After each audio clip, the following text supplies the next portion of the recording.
With us now, former CIA intelligence officer Andrew Bustamante, retired Air Force Lieutenant General Richard Newton, NewsNation senior national security contributor.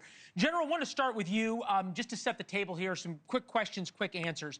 President Trump said today that the U.S. has air superiority over Iran. The White House walked that back because they didn't want the idea of U.S. planes over Iran being a thing. But President Trump probably said that because somebody told him that. If somebody tells the commander-in-chief, hey, boss, we've got air superiority, what does that mean? We own the skies. Israel certainly has first-order business, has taken air superiority not only from the air defenses on the ground, but has essentially wiped out the Iranian Air Force on the ground as well. Okay.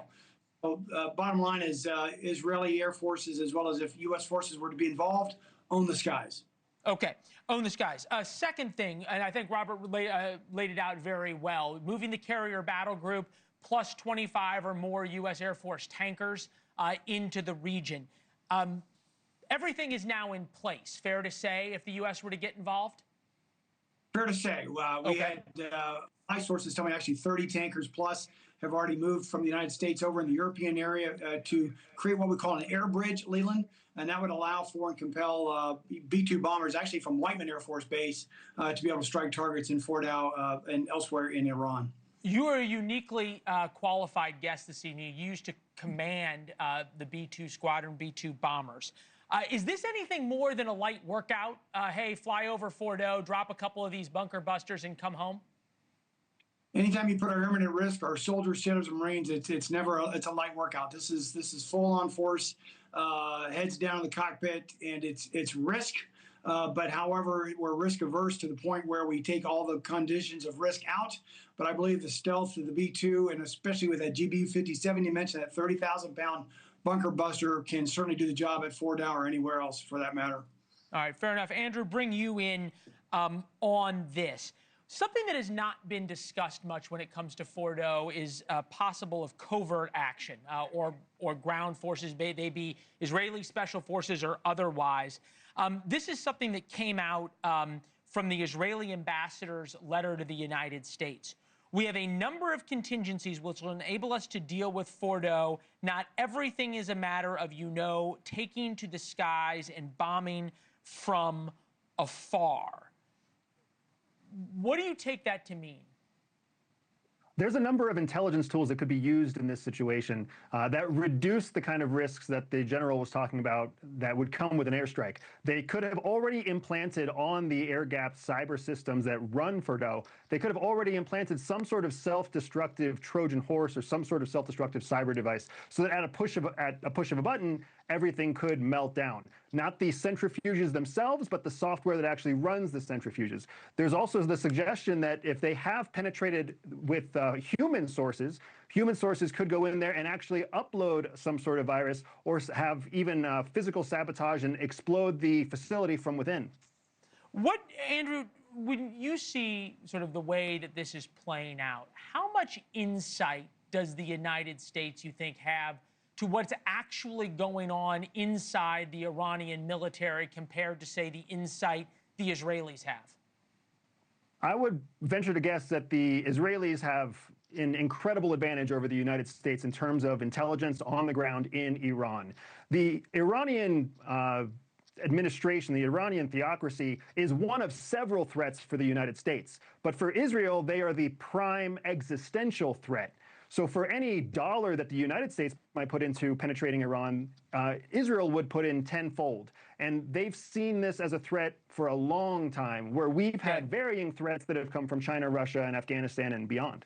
Yeah, the Israelis have been at this for decades, and at least from my experience, are willing to take a lot more risks with human intelligence than the U.S. does. General, there's been so much made of the word parsing by the administration and by the Pentagon, and I always take note, the more precise the language gets, the more they're trying to wiggle around on certain things. But they keep saying all American operations are defensive, defensive, defensive. But I feel like that also means that you could have U.S. air assets over Iran right now, or certainly flying the borders of Iran, that would be defensive, that would be watching for missile launches, would be watching for the movement of troops, would be watching for the movement of anti-ship missiles, that conceivably they have plausible deniability to not say are offensive. Am I reading that right?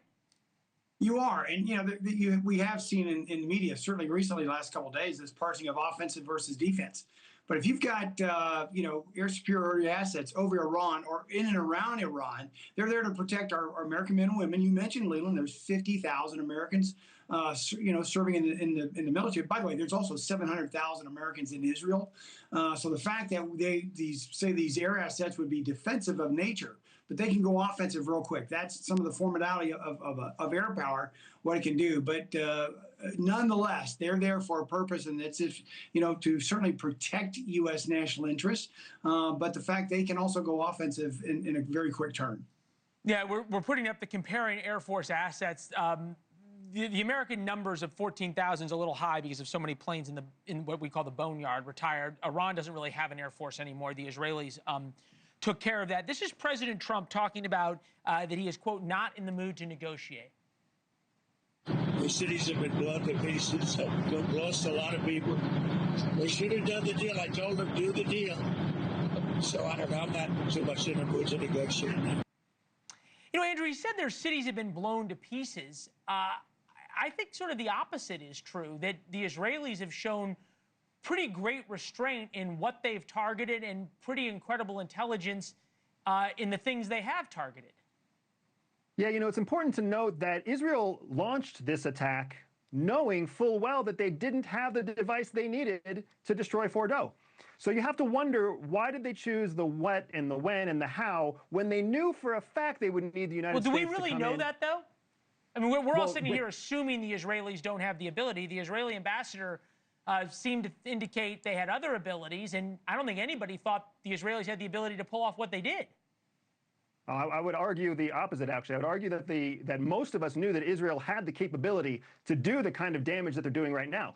It's the question of whether or not they have the ability to close the full operational cycle, to actually end the nuclear threat in Iran. That's the big question on the table. So the idea that they launched an attack understanding that the technology, the specific bunker buster that they would need to destroy Fordow wasn't within their grasp. It's almost as if they knew they needed American support. They were giving an opportunity for Donald Trump to come in and deliver the final blow. Andrew, the president in his tweet, True Social, whatever you want to call it, is social media missive. We know exactly where the so-called supreme leader is hiding. He is an easy target. I feel like 5 days in now, the Iranians have to be spending as much time wondering who's leaking to the Israelis, who's turning on them, versus actually trying to fight Israel. It's a great point. And in many ways, I would say that's what Iran has been focused on for the better part of 2 decades, trying to figure out where the leaks are inside Iran, because Israel has had such incredible capability, not just for a few years, but for many decades. They've been assassinating key figures. They've been coming across borders. They've been doing incredible feats, incredible operational feats against Iran for a long time. General, I'm giving the wrap, but I got to get one last question to you. So very quickly, if you will. U.S. forces in the Middle East are reportedly on high alert. What exactly does that mean? High alert means there are imminent dangers, potentially if the United States decides to go in and strike. I believe that high alert will then make sure that all defensive measures as maximum possible are there to protect our men and women in uniform, by the way, so they can go do their job. Not only, in support of Iran, or Israel rather, but also in the event that the United States does decide to, say, launch B-2 bombers and strike at Fordow and perhaps other targets in a limited capacity, in a limited way here, that they be on high alert, because there could be a threat, ensuing threat from Iran. You never want to take that off the table. But I believe the United States and certainly Israel is in a position of strength here, Leland. All right.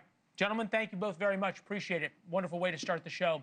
Thank you for watching. Subscribe below and download our NewsNation app right now on your phone, and you will get fact-based, unbiased news for all Americans.